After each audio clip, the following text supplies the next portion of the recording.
بہت پہلے اللہ تعالیٰ نے جنات کو پیدا فرمایا۔ جنات کو آگ سے پیدا کیا۔ ابلیس بھی جنات میں سے تھا۔ وہ بہت زیادہ عبادت کیا کرتا تھا، اللہ کی عبادت میں بہت آگے تھا۔ فرشتوں کی مجلس میں رہنے کا موقع ملا۔ پھر اللہ تعالیٰ نے آدم کو پیدا کیا۔ آدم کو مٹی سے پیدا کیا گیا۔ آدم کو خاص علم عطا فرمایا۔ پھر اللہ نے فرشتوں کو آدم کے سامنے سجدہ کرنے کا حکم دیا۔ تمام فرشتوں نے اللہ کا حکم مانا۔ ابلیس نے سجدے سے انکار کر دیا۔ اس نے تکبر کیا اور کہا، میں آدم سے بہتر ہوں۔ اس نے اپنی پیدائش آگ سے ہونے کو برتری سمجھا۔ آدم مٹی سے بنایا گیا ہے۔ ابلیس اپنے غرور میں مبتلا ہو گیا۔ اللہ نے تکبر کو پسند نہیں فرمایا۔ ابلیس اللہ کی رحمت سے دور ہو گیا۔ اس وجہ سے اسے شیطان کہا جانے لگا۔ اللہ تعالیٰ نے اسے مہلت عطا فرمائی۔ ابلیس نے انسانوں کو گمراہ کرنے کا عزم کیا۔ اس نے کہا، میں انسانوں کو سیدھے راستے سے ہٹاؤں گا۔ وہ انسان کے دل میں وسوسے ڈالنے لگا، مگر اللہ کے مخلص بندوں پر اسے اختیار نہیں دیا گیا۔ اللہ نے آدم اور حوا کو جنت میں جگہ دی۔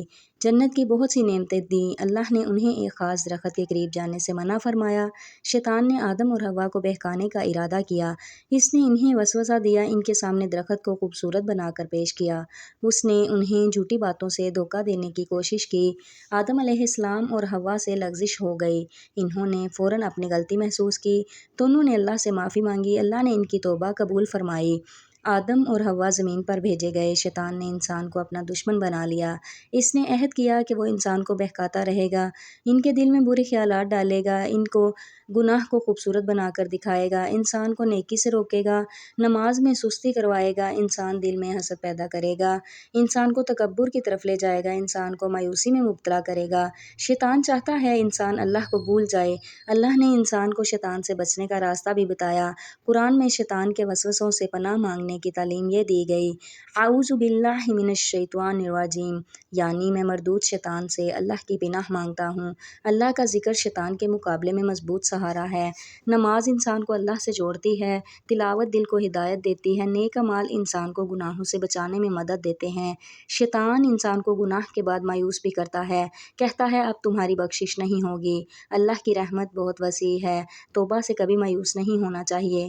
توبہ کرنے والا اللہ کی طرف واپس آتا ہے۔ شیطان انسانوں کے درمیان دشمنی پیدا کرتا ہے، جھگڑے فساد کو پسند کرتا ہے، رشتوں میں نفرت پیدا کرنے کی کوشش کرتا ہے، دوسروں کے عیب دیکھنے میں لگاتا ہے، وہ نیکی کے کام کو مشکل دکھانے کی کوشش کرتا ہے، لیکن اللہ کی مدد ہمیشہ اپنے بندوں کے قریب ہے۔ جب اللہ کو یاد کرتا ہے انسان تو شیطان وسوسوں سے بچ جاتا ہے۔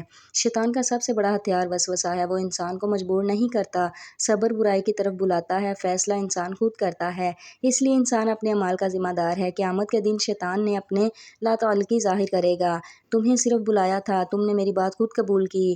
انسان کو اپنے اعمال کا حساب خود دینا ہے، اس لیے دنیا کی زندگی کو غفلت میں نہیں گزارنا، شیطان کے بہکاوے سے ہوشیار رہنا چاہیے، برے خیال میں فوراً عمل نہیں کرنا، اللہ کی پناہ مانگنی چاہیے، دل کو ذکر الہی سے زندہ رکھنا چاہیے، نماز کی پابندی کریں، ان کو سمجھ کر پڑھنے